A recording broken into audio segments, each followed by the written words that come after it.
10월 18일 월요일 하나님께서 이 시간 주시는 말씀은 욥기 9장 11절에서 24절 말씀입니다. 욥기 9장 11절에서 24절 말씀입니다. 그가 내 앞으로 지나가시나 내가 보지 못하며 그가 내 앞에서 움직이시나 내가 깨닫지 못하느니라. 하나님이 빼앗으시면 누가 막을 수 있으며 무엇을 하시나이까 하고 누가 물을 수 있으랴. 하나님이 진노를 돌이키지 아니하시다니 라합을 돕는 자들이 그 밑에 굴복하겠거든. 하물며 내가 감히 대답하겠으며 그 앞에서 무슨 말을 택하랴. 가령 내가 의로울지라도 대답하지 못하겠고 나를 심판하실 그에게 간구할 뿐이며 가령 내가 그를 부름으로 그가 내게 대답하셨을지라도 내 음성을 들으셨다고는 내가 믿지 아니하리라. 그가 폭풍으로 나를 치시고 까닭 없이 내 상처를 깊게 하시며 나를 숨쉬지 못하게 하시며 괴로움을 내게 채우시는구나. 힘으로 말하면 그가 강하시고 심판으로 말하면 누가 그를 소환하겠느냐. 가령 내가 의로울지라도 내 입이 나를 정죄하리니 가령 내가 온전할지라도 나를 정죄하시리라. 나는 온전하다마는 내가 나를 돌아보지 아니하고 내 생명을 천히 여기는구나. 이 일이 다 같은 것이라. 그러므로 나는 말하기를 하나님이 온전한 자나 악한 자나 멸망시키신다 하나니 갑자기 재난이 닥쳐 죽을지라도 무죄한 자의 절망도 그가 비웃으시리라. 세상이 악인의 손에 넘어갔고 재판관의 얼굴도 가려졌나니 그렇게 되게 한 이가 그가 아니시면 누구냐.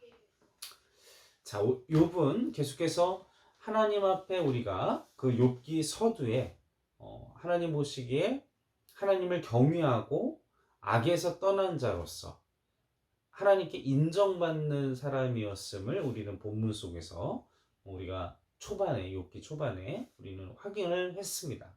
하나님께 인정받는 대단한 사람이었다라는 것이죠.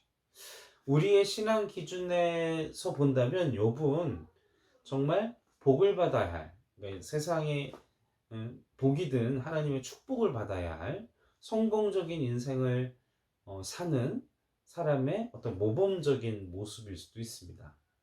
그렇지만 그에게 정작 그의 인생 속에서 다가온 그 인생의 결과는 재앙이었죠. 이 같은 욥의 인생을 보면서 바뀌어져야 할 우리의 신앙적인 생각은 무엇이냐? 바로 아무리 완벽한 완전한 믿음 생활, 신앙 생활을 할지라도 그것이 우리가 바라는 성공적인 인생을 약속하고 보장하는 것은 아니라는 것입니다. 우리가 하나님 앞에서 인정받는 신앙 생활을 할지라도 그것이 세상적인 기준 그리고 내가 바라는 성공적인 인생을 우리가 하나님께서 약속하고 보장하시는 것은 아니라는 것이죠. 그럼에도 욥의 말씀을 읽은 분들은 그 생각을 바꾸시지 않으려고 할 겁니다. 왜냐하면 욥기 마지막에 하나님께서 또 갑절로 그의 인생을 축복하셨기 때문이죠. 결국 처음부터 갑절에 두셨다는 것에 초점을 둠으로써 우리가 욥의 삶이 어떻게 살았길래 하나님께 이런 갑절의 복을 받았나 하면서 욥처럼 하면 복 받는다라는 신앙과 말씀에서 이야기하고자 하는 그 포커스와는 전혀 엉뚱한 말을 할 수도 있습니다. 하지만 욥이 모든 것을 잃고 하나님이 찾아오시기까지의 그 욥의 그 생활을 우리가 말씀 속에 쭉 읽어보면 잘한 건 없습니다. 그죠? 욥이 하나님 앞에서 정직했고 그리고 욥이 하나님 앞에서 경외하는 모습을 보였던 건 사실이었지만 그가 친구들을 대하고 자신의 인생에 대해서 평가를 하고 또 그 많은 말들을 한 내용들을 종합해 보면 하나님 입장에서 보면 그렇게 막 그 모범적인 행동을 그렇게 하지는 않았어요. 그러함에도 불구하고 하나님은 그를 축복하셨고 그의 가정을 그의 몸을 회복시키셨고 더 갑절에 해당하는 은혜를 그에게 넘치도록 부어주셨습니다. 또 그런 걸 생각해 보면 하나님은 욥의 자신이 엄청난 고난 가운데 있었을 때 했던 말과 행동, 그것과는 상관없이 욥에게 다시 그의 인생을 어, 어떤 세상적인 기준이든 뭐 많은 엄청난 축복을 받았으니까요. 그런 걸 보면 그것 또한 욥의 행위, 욥의 신앙의 어떤 그런 모습과는 별개의 문제라는 것을 우리는 생각해 볼 수 있습니다. 하나님께서 갑절로 주신 것이 단순히 어떤 욥이 복받을 만한 그런 물질을 누릴 만한 자격을 어떤 모습을 보였기 때문이 아니라 그것과는 전혀 무관하다라는 것이죠. 다시 말하면 우리가 이 말씀을 욥기의 말씀을 대하면서 우리가 이렇게 살면 우리 인생 속에서 이러한 축복을 내려주시지 않을까라는 탐욕에 대한 탐욕으로 막연한 기대, 그런 헛된 환상을 깨시기를 바랍니다. 빌닷은 빌닷의 이야기를 앞서서 우리가 본문 속에서 했죠. 그 이야기를 들은 욥이 하나님에 대해서 이야기를 합니다. 본문을 우리가 다시 돌아가서 본문을 보시면 12절에 하나님이 빼앗으시면 누가 막을 수 있으며 무엇을 하시나이까 하고 누가 물을 수 있으랴. 19절에 보면 힘으로 말하면 그가 강하시고 심판으로 말하면 누가 그를 소환하겠느냐. 이제 이 이야기들을 종합하면 인간의 연약함, 하나님 앞에서 인간은 한없이 약할 수밖에 없고 하나님은 강하시기 때문에 하나님은 절대적인 힘을 휘두를 수밖에 없고 우리는 그거에 휘둘림을 당하는 나약한 존재들로서 욥은 이야기를 하고 있습니다. 이런 우리가 인간의 그런 연약함, 우리의 실존을 바라본다면 욥이 말하는 것들이 잘못된 건 없죠. 그런데 그것을 이야기하는 욥의 그 중심, 욥의 마인드, 욥의 생각을 보면 그런 하나님의 힘과 파워와 능력과 사람으로서 감히 대항할 수 없는 그런 것들을 얘기하는 이유가 자기 자신의 현재 상태에 대한 변호 또 얘기하는 것이고, 그리고 또 그의 생각 속에는 하나님께서 그 상황 속에서도 하나님께서 욥에게 해주시고자 하시는 그리고 하셨던 하나님의 역사들이 있는데 그것을 전혀 생각하지 않고 또 기대조차도 없는 것을 우리는 보게 됩니다.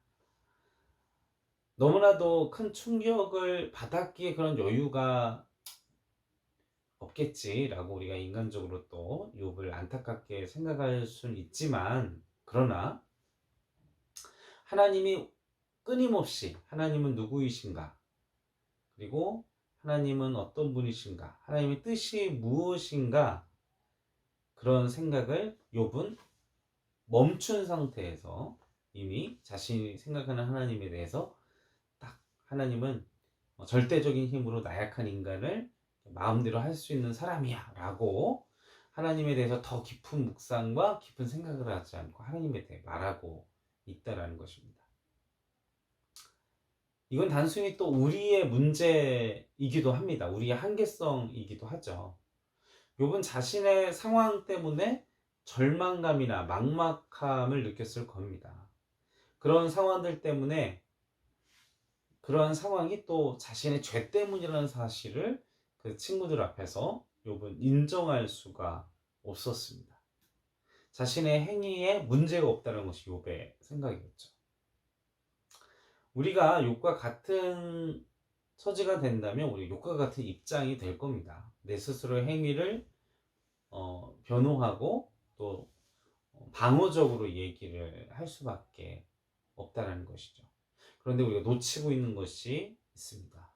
그것은 하나님을 그 어려운 중에도 찾아야 하고 하나님을 우리가 알기 위해서 노력해야 함에도 불구하고 욥은 그냥 하나님을 딱 규정짓고 자신이 지금 겪고 있는 상황으로 인해서 하나님의 모습 그리고 하나님의 역사를 한정짓고 있다라는 문제점이 있습니다.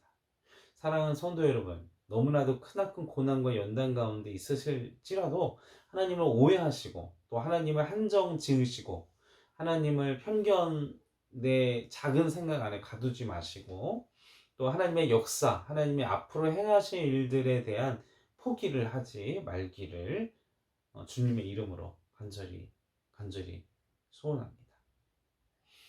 그러다 보면 어떻게 됩니까? 믿음과 신앙과 영적인 상태가 깊은 주저앉게 되는, 낭망하게 되는, 시험에 빠지게 되는 문제가 생기게 되죠. 그래서 우리가 이 문제를 겪을 때 어떤 그 방법에 대하여서 조금이라도 힌트를 주시면 그 답답한 문제를 해결할 수 있는 이겨나갈 수 있는 길을 찾게 됩니다. 그런데 우리가 뭐 저도 짧은 인생을 살았지만 그 인생 속에서 해답을 주시는 경우는 그렇게 많지가 않아요. 그죠? 그냥 막연한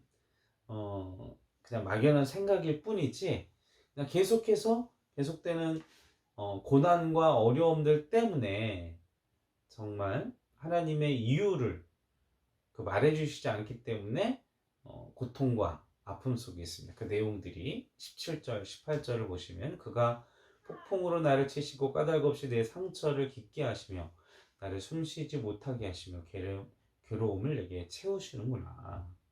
욥은 하나님을 만물이 주관하시고 심판하시는 주로 얘기는 하지만 여전히 이유를 알 수 없는 재앙에 대해서는 불만을 가지고 이야기를 합니다.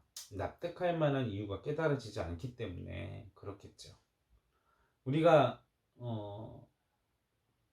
이것은 어떻게 보면 하나님을 우리가 다 안다라고 착각할 수도 있지만 이해를 못하니까 우리가 답답하고 속상하고 그냥 막연한 원망을 할 수밖에 없다는 것이죠. 그렇기 때문에 우리는 항상 내 삶의 문제 때문에 우리의 생각이 갇혀 있게 됩니다. 왜 하나님 안 하셨지? 왜 이렇게 안 해주셨지? 근데 어떻게 보면 이것들은 우리가 불만을 갖는 건 당연한 일이지만 나의 믿음의 스펙트럼, 나의 생각이 그냥 내 문제에 딱 갇혀 있게 되는 문제에 빠지게 된다는 것이죠. 욥도 지금 자신의 생각이 고난 때문에, 문제 때문에 그냥 나 자신의 문제에만 갇혀 있는 것을 보게 됩니다. 사랑하는 성도 여러분, 하나님은요, 내 생각의 틀을 벗어나신 분이세요. 그죠? 하나님은요, 하나님의 역사는요, 하나님의 방법은요, 우리의 사고의 틀을 넘어서시는 분이 하나님이십니다. 그러함에도 우리는 고난이 생기면 내 이익, 내 입장, 내 생각, 내 마음, 내 이익, 거기에 그냥 매여 있게 된다는 것이죠. 우리는 그것을 초월해야 할 하나님의 은혜, 그것을 벗어나야 할 하나님의 성령의 충만한 위로가 필요할 줄로 믿습니다. 우리는 생각은 달라요. 하나님은 그러나 또 그것이 하나님의 뜻이라는 것입니다. 마땅히 우리도 뭐 전쟁이라든지 뭐 북한에 있는 사람들이라든지 뭐 우리 현재 안에 있는 악인의 형통함이라든지 납득되지 않는 하나님의 이 세상의 모습 속에서 우리가 알 수 없는 그 하나님의 경륜, 하나님의 지혜, 하나님의 뜻이 있다라는 것을 우리 인정하면서 하나님을 더 알기 위해 부단히 애써야 한다는 것입니다. 사랑하는 성도 여러분, 하나님을 향한 말씀의 도전, 하나님을 알고자 하는 그런 간절한 마음을 놓치지 마시기를 간절히 소원합니다. 여러분의 문제를 해결할 방법, 그리고 내 마음과 내 영혼을 다시금 소성시키시고, 그리고 나의 모든 것들을 해결하실 분은 하나님 한 분밖에 없다라는 것이 오늘 말씀의 결론에 이르게 됩니다. 그리고 이 고난, 받는 어려움, 그리고 이 모든 것들이 우리의 생각으로는 납득되진 않지만, 그러나 우리의 생각을 넘어, 그리고 우리가 생각할 때 이게 역사할 수 없는 절망적인 상황이라 할지라도 하나님은 그것을 넘어선 은혜를 준비하고 계심을 소망하고, 그러나 그 역사하시는 방법과 그 결과물도 내가 상상할 수 없는 방법이고 그걸 또 인정할 수 있는 마음이 필요하다라는 것입니다. 사는 성도 여러분, 하나님을 향하여 열려 계시고 하나님을 향하여 우리의 생각을 내려놓고 오늘 하루도 하나님의 방법대로 그리고 하나님의 선하신 뜻대로 응답하시는 우리 행정교회 성도 여러분 되시기를 주님의 이름으로 간절히 축원합니다. 함께 기도하시겠습니다.